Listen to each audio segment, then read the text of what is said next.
So what's the difference between the Henschel King Tiger versus the Porsche King Tiger? What I'm about to tell you may shock you. So let's get into it. Hey everyone, Gene here. Today we're going to talk about the Henschel King Tiger versus the Porsche King Tiger. And one of the things I will share with you towards the end of this video will be very surprising to you, especially if you don't know much about the King Tiger. But let's just get into the basics of the King Tiger. King Tiger was in service from 1944 to 1945, and roughly about 492 units were actually made. And 50 of those units were the Porsche turret here on the right-hand side. But the production line for the King Tigers was supposed to be at 1,500 units, I believe. But as the Allies were bombing German production facilities, especially of the King Tiger and other tanks in that time, the numbers dwindled down from 1,500 to a mere 492 units. So luckily for the Allies, only that many of the King Tigers were actually built, because these were some fierce tanks on the battlefield for its time. So let's just start with the basics of the King Tiger. Then towards the end of the video, I will do somewhat of a spoiler and something most of you guys might not even know about the history of the King Tiger. So let's start with, let me get it up close here for you guys so you can see it. So the lower hull, believe it or not, for both the Porsche version and the Henschel version was actually made by the Henschel Corporation. So I'm not going to go into the development of the whole thing. Both Porsche and the Henschel company were in competition for the contract for building the King Tiger. Porsche lost out, and that's where the lower hull came in. So for both tanks, for the Porsche King Tiger and Henschel King Tiger, the lower portion of the tank is all made by Henschel. So what's interesting, let's start with the tracks here. So the tracks came from the factory with two different sets, and one set was smaller, was not as wide, so it could fit on rail cars and other transportation with easier, compared to the combat version, which is these were much wider. So if they left them on the tank in transportation, they would stick out very far. So they made two different sets for the King Tiger straight out of production. Both the front sprocket, rear idler, road wheels are all the same between the two productions, between the King Tiger Henschel and the King Tiger Porsche. Suspensions were all the same, torsion bar suspension. Both used the Maybach HL V12 Petro engine, which produced 690 horsepower, which was way under horsepowered for the King Tiger. It probably needed at least 1,500 horsepower to power this beast. But that engine was also used in the Tiger 1s and the Panthers. So it was a pretty good, reliable engine, and it's probably one of the reasons why they put in the King Tiger, to save on production costs and just speed up development and stuff like that. So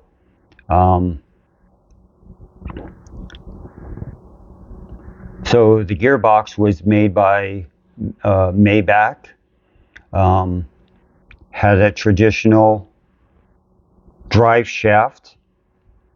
So the back of the engine was back here, so the drive shaft would go up to the transmission. And the transmission had 8 forward gears and had 8 forward gears and 4 reverse gears. So let me bring up the Porsche King Tiger for you guys here. Get a close look at this. Very interesting design. Now, both King Tigers shared the same main gun, which is an 88mm L71 main gun that was extremely accurate. So the optics that the main gunner had for the King Tiger was so accurate to a target at 1,100 yards. It was a 99 probable that it was going to destroy its target, or at least hit its target. So the hit ratio from that range was extremely good for a tank this size. So both tanks versions had a 5-man crew, and it did have a 2 MG-34 machine guns. One was in the upper turret, and one was down here, which is very visible right here. Now, when it comes to the turrets, the main way you can actually tell the difference between a Porsche turret and a Henschel is the curvature, especially on the front of the tank. Right here. And you can see from the front on the Porsche turret how it is right here. And another feature of the Porsche turret is this right here. See this bulge right here? That's where the commander would sit. And it gave the commander a lot more room in his area. Versus the Henschel version had a flat front end here. Front up here, and the turret was slightly rounded, as you can see here, but there is no really additional space for the commander like on the Porsche turret.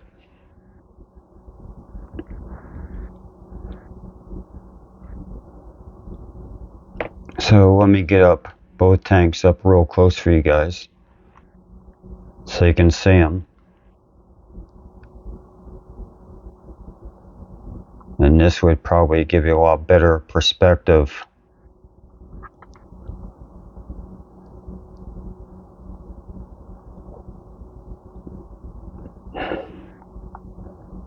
Now, as far as armor thickness,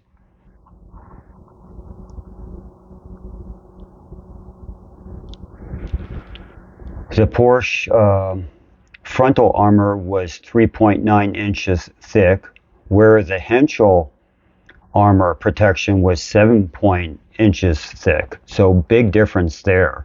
Then when it came to the sides, they were both 3 inches thick. The rear was 3 inches thick, and the top, the Porsche version, was 1.6 inches thick, where the Henschel version was 1.7 inches thick. So as you can see, the frontal protection on the Henschel version was a lot stronger and thicker compared to the Porsche version. And probably a big reason for that was the curvature here. Now, if you're in a factory trying to create this curvature, not only it takes more production hours, it costs you a lot more money to make it. The same with this curvature right here for the Commander. So anything that has a curve on it, the manufacturing process takes so much longer to do. So just keep that in mind.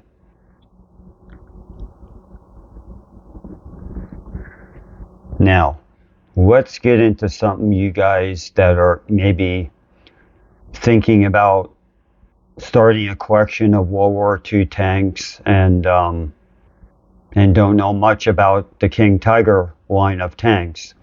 And to be frank, the King Tiger has always been one of my favorite tanks. I just think it's, I guess, sexy in a lot of ways. It's just a mammoth of a tank.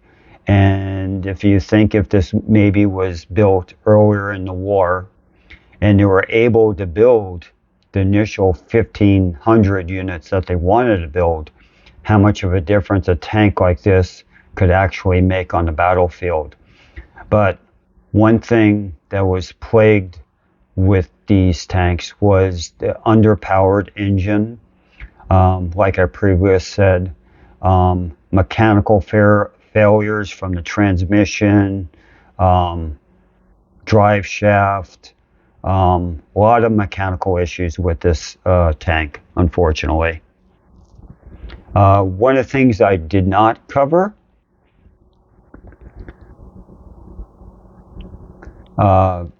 which is kind of interesting for both designs, was the turret was a powered traverse. So the turret could traverse between 6 and 9 degrees per second, which is pretty fast. And it was all powered by the main engine, which is located in the back here.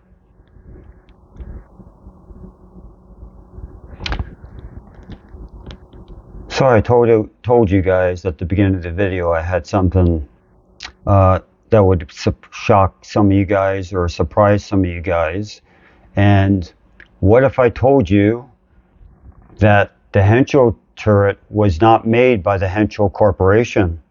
What if I told you that the Porsche turret was not made by Porsche?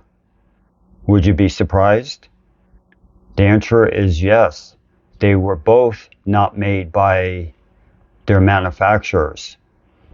So, like I said before, the lower portion of the King Tiger is made by Henschel, but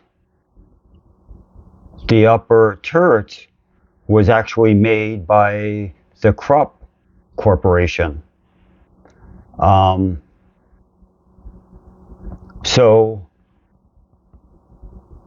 the Porsche company started to develop a heavy tank, and their contract was basically to come up with an idea for a heavy tank chassis.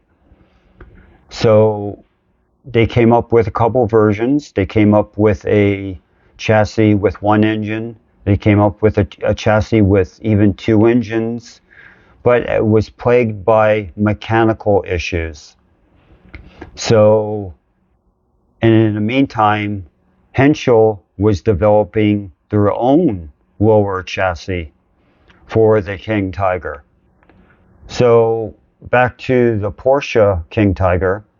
So Porsche lost the contract for the lower hull, and the contract went to the Henschel Corporation.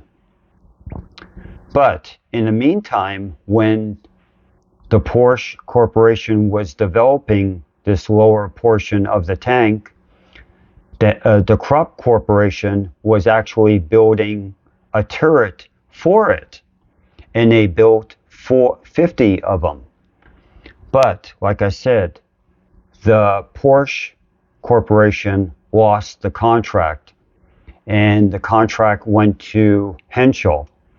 So what they did was they took the 50 turrets they had made, and they put it onto the first 50 chassis of the Henschel, and that's where the name came up. That the Krupp Corporation was building turrets for the Porsche chassis. So the contract was canceled. So they ended up putting the 50 turrets that they have on the brand new Henschel chassis. So that's where the name came of the Porsche turret. But it's kind of funny that the Krupp Corporation made the turrets, not Porsche, and the same with Henschel. So after the 50 Porsche turrets went on the tanks, the remainder went to Henschel. So this is the Henschel, or the Henschel style turret, but made by Krupp Corporation. So since, I know it's kind of confusing, so the best way to look at this is the Porsche version is a pre-production, and the Henschel version is the production version, if that makes sense. So when I first got into World War tanks and started reading about it and stuff like that, you know, you talk about the Henschel King Tiger, you assume that the Henschel Corporation made that whole tank. And the same goes for the Porsche version of the King Tiger. You would think, since it's called Porsche turret, that they actually made the whole turret and tank itself. And that's totally not true. The Krupp Corporation made the upper hulls turrets for these tanks. So it's very interesting, the history of the making of the King Tiger, and that's what one of the things that fascinated me about this awesome tank back in World War II. But let me know what you guys think. Like I said, the World War II King Tiger is probably one of my favorite tanks out of all the tanks that Germany made. But if I had to pick the two, the Henschel version is I like the best. But let me know what you guys think about it, and I hope this all made sense to you and I didn't mess it up on you guys. But like I said, the way to look at it, this is pre-production and this is the production version. Hope you guys enjoyed this video. Please hit that like button and subscribe button so you can keep up to date on our latest videos. Until next time, guys, have a good one.